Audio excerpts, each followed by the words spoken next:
Hey guys, does anybody out there remember this scene from Forrest Gump? Then Bubba said something I won't ever forget.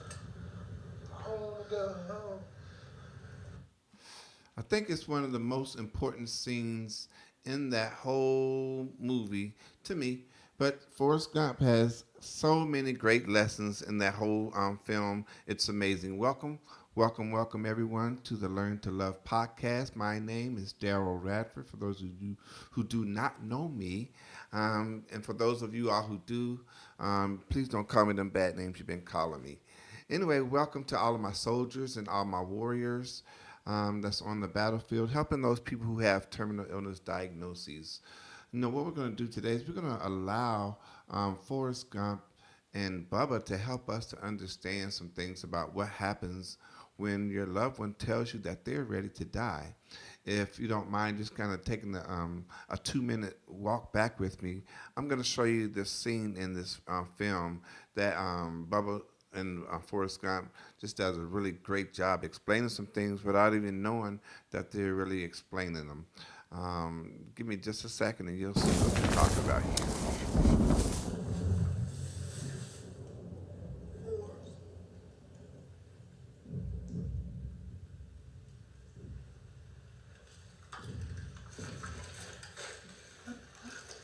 Okay, Forrest. Okay.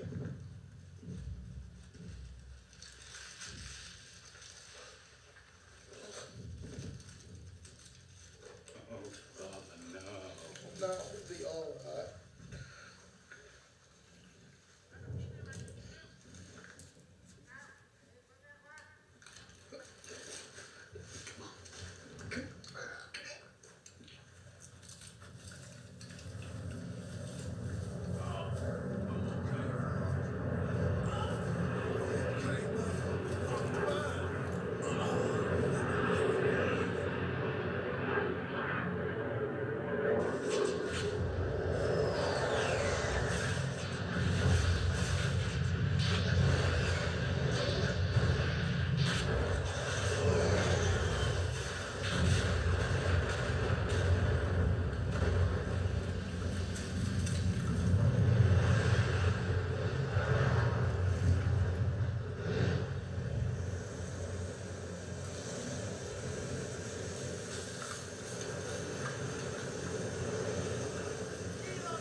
If I'd have known this was going to be the last time me and Bubba was going to talk, I'd have thought of something better to say. Hey, Bubba. Hey, Forrest. Forrest, what just happened? Got shot. Then Bubba said something I won't ever forget. I want to go home. Bubba. Hey, so first of all, I just want you guys to concentrate on just that one little section right there. But let's just kind of take a walk back through this thing and see exactly what just happened. First of all, those of you all who are not familiar with the Dry Eyes of Innocence organization, I'm the founder of it. We help people that have terminal illness diagnoses with coping mechanisms. We like to say we teach people how to cope when they don't have hope. And what happens is there's so many of us who are dealing with some things out there. A lot of it is cancer, a lot of it is sickle cell, HIV, addictions. There's so many different things that lend towards terminal illness diagnoses. What we try to do is we try to help people know what to do when they don't know what to do. Teach people how to know what to say when they don't know what to say, especially when they're trying to help their loved ones. So our soldiers are the people that's on the battlefield for the person that they love and that they're trying to support as they're going through these type of diagnoses.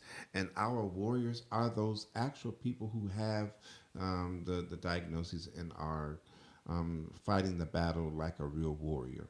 So those are the people that we're speaking to.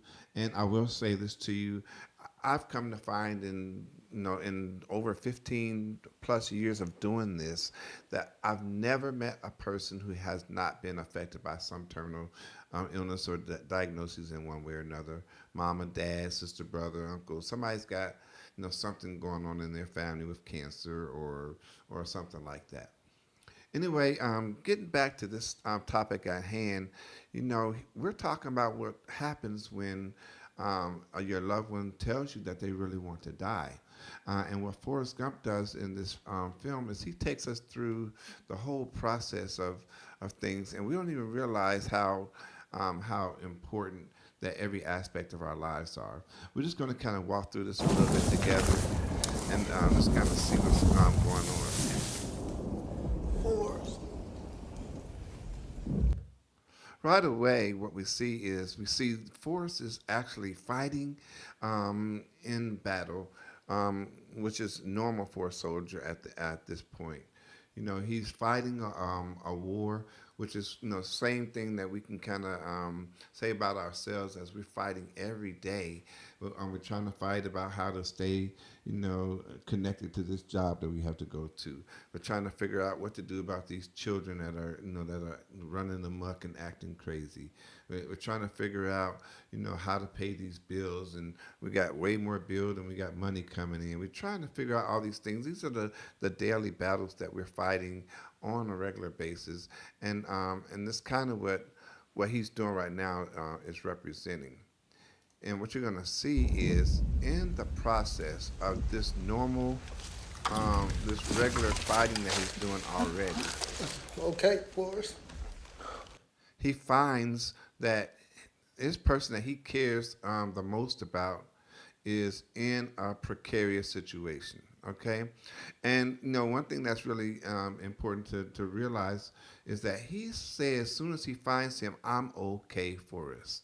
And that's just kind of what happens. You don't even know sometimes that your parent or your loved one or that your child or that's somebody that you love is actually dealing with something like cancer or something like sickle cell or something like HIV because they just don't want to um, bother you with those details or they might even be a little bit ashamed. Okay, but watch what happens here. I'm okay.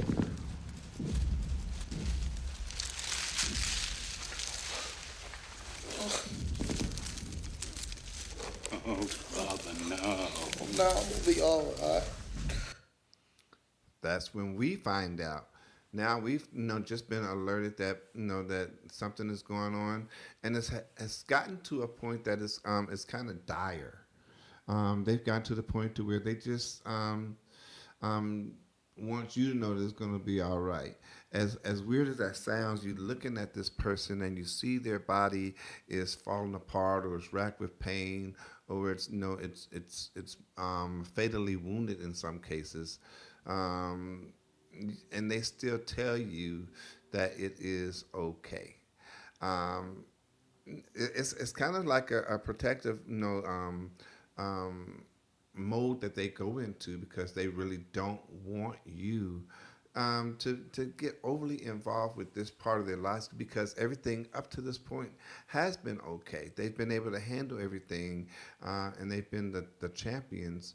But even with them being in this place, the champion sometimes needs another champion to come in. And this is where we call our warriors and our soldiers. We need our warriors to fight the battle, but our soldiers are the ones who have to go in there and do some things to help. Check this out.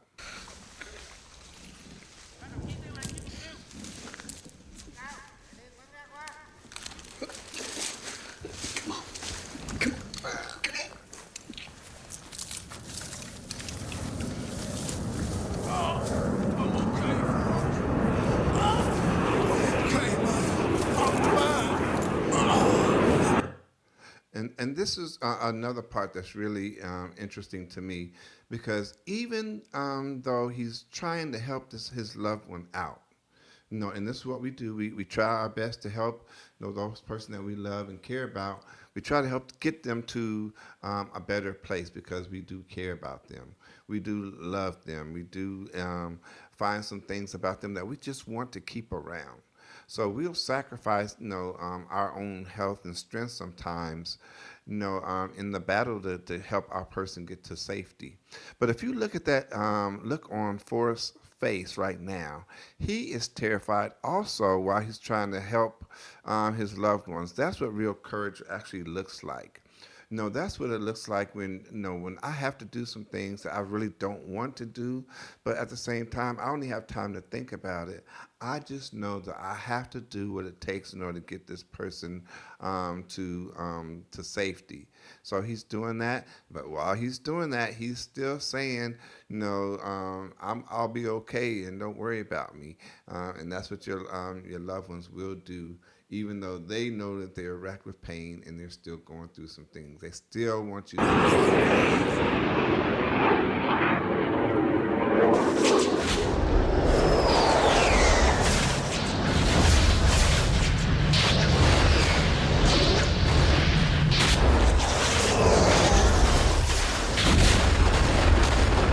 So as he's coming through, the fire, that's all around him, which is what we do.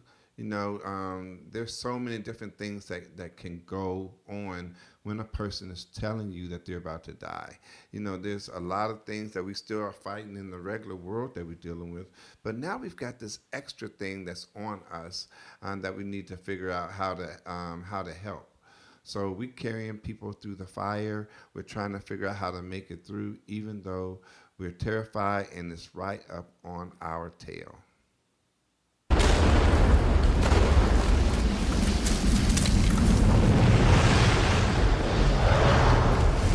And please don't misunderstand me when I tell you that it's okay for you to want to be the hero for your loved one. That's kind of what they want, even though they won't tell you that. And that's kind of what you need also to help make you feel like you've done everything that you could to help your loved ones in their time of need.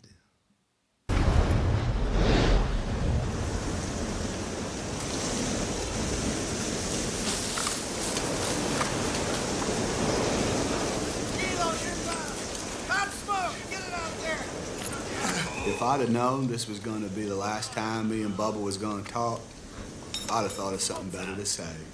Hey, Bubba. Hey, Forrest. Okay, so and that's the other part about what's really weird and cool about this scene. This scene right here indicates that a lot of times we don't even know what to say to our loved ones. We don't know what to know how to act around them. We don't know how to correspond with them anymore because it seems like they're kind of in a different space now than what we're accustomed to seeing them with. And we find out that so many people say the wrong things when they're in situations like this. Oh, it'll be okay, and no, we're gonna work through this thing. And the truth of the matter is, there's sometimes it's just not going to be okay unless you're looking at it from the standpoint, and I'm just speaking from a spiritual aspect now, of where the Bible says that for we know that all things work together for good for those of us who love the Lord and are the called according to his purpose. That's Romans 8:28. And I'm not trying to convert anybody or anything like that. I'm just trying to help you to understand that we just don't always know what to say, but in our mind, we do know that everything's going to be good. So we try to relay that to that person, and that person is feeling what's going on inside that body. That person is knowing what's going on inside their mind. That person has already made a decision that they know that this thing that they're doing right now with their body is not the usual, and it's something that's going to lead towards something even more dire. And now let's see what happens after this. Forrest, why did this happen? Excellent, excellent question. That's another thing that people start asking. Why did this happen? Why is it? Why do I have cancer? Why do I have to deal with the, HIV and sickle cell? And why do I have to be the one that goes through all this kind of stuff when I've been trying to lead a good life that, that everybody thinks would be a good moral life that my mom and dad and we hope God will be proud of. Why is this happening to me? So and that's just a normal question, but the other part of it is coming up now. Got shot. Then Bubba said something I won't ever forget. I want to go home. I want to go home, and this is the best part of this whole sequence. It's the best part of it to me because it states something demonstrative. It says that I am ready to go home. We try to carry our people to safety. We try to bring them through the storms and through the rains, and we try our best to make sure that we can take care of them the best way possible. But you sometimes have to realize that a person has made personal decisions about what's in their own best interest. We talk about something that's called quality of life. When a person is used to walking around and doing things for themselves, when they're used to cooking for themselves, when they're used to dressing themselves, and when they're used to doing everything themselves, it's difficult to get in your mind the concept of somebody having to wipe me. It's difficult to get the concept in your mind of somebody having to dress me. It's difficult to get that concept in your mind that I have to have people to do all these things for me that I'm normally self-sufficient. So when people make that decision, they've probably already had some conversations with God, because most people, when they get to these situations, I don't care if they're atheists or Buddhists or whatever, they have a talk with whoever their higher power is, and then they get reminded that there's a whole new body waiting for you. Some of us, the majority of us, I hope, are waiting to hear God say, "Well done, my good and faithful servant. You've been faithful over a few things. Now I'm going to make you rule over many." If I know that I have a whole new body waiting for me, and this body that I'm working with on this earth, that's temporary anyway, is failing me, why would I not want to take advantage of the fact that I can go home? And as as I'm saying it kind of easy, which I don't want to make it sound like it's a easy thing to deal with, because we do still love this person. We do want this person to stay with us forever. We do love and care about this person, and sometimes we get so selfish that what we want is for them to stay here with us, when the whole time that if they did stay here with us, it's just going to be a rest of life of misery for that person. So this is where we're really learning how to love at here. This is where we learn how to love a person enough to let them go for what's in their best interest. That's how you learn to love other people. That's how you learn to to make sure that the things that we're doing are not self-centered, but is geared towards what's best for that person that you're interacting with. Bubba was my best good friend. And even I know that ain't something you can find just around the corner. Bubba was gonna be a shrimp and boat captain, but instead he died right there by that river in Vietnam. So let's think about this a little bit. I just want to make sure that we go back to some realities here. He did die by that riverbed, and your loved ones, are gonna die around you. Some of you guys have already been through that before. Some of you are going through it for the first time. I've known people that have gone through it, 5 to 10 times, losing people in their family. And it's never easy. I don't care how many times it's been, it's never easy. However, if we love person, what we want to do is we want to leave a legacy. And we want to make sure that the legacy that the loved one or the warrior has left behind is something that we're leaning upon. Okay, so let me show you how to love a person enough to where they'll take this opportunity for this seemingly dire situation and turn it into something that you can really remember this person well with. Okay. Um, in this movie, what you'll find out is once Forrest Gump made it back to the mainland, what he did was he opened up a whole bunch of Bubba shrimp, restaurants, across the country. He was very wealthy in the movie. At the end of the movie, he opened up a bunch of bubblegum shrimp places, and he started remembering him in ways that would actually build upon who Bubba was and what Bubba was all about. So that's the way that you can build a legacy for your loved ones too. You learn how to love a person not by holding on to something that's bad for them, but you take that thing that was most memorable for you in your interaction with this person, and you build upon that thing.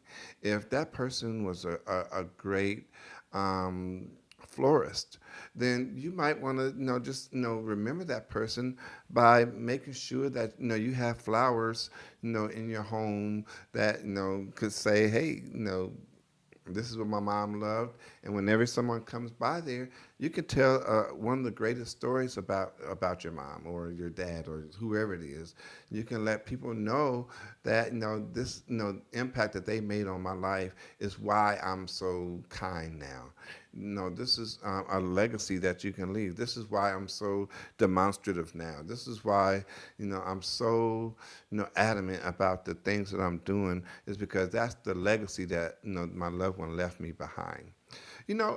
I'll share this with you as we're getting ready to close out on this particular um, topic.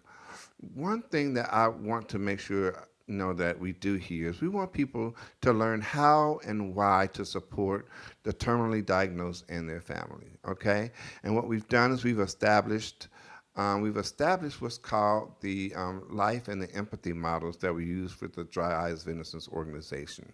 In the first lesson in the life model, which is for the warrior, is what it means to actually speak life into every situation. So that's what I'm going to ask everybody to do. To build the legacy for your loved one. Just speak life into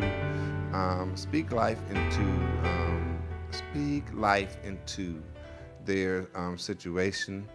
You start off there, but while you're doing that, that's going to help to build them up a little bit more also.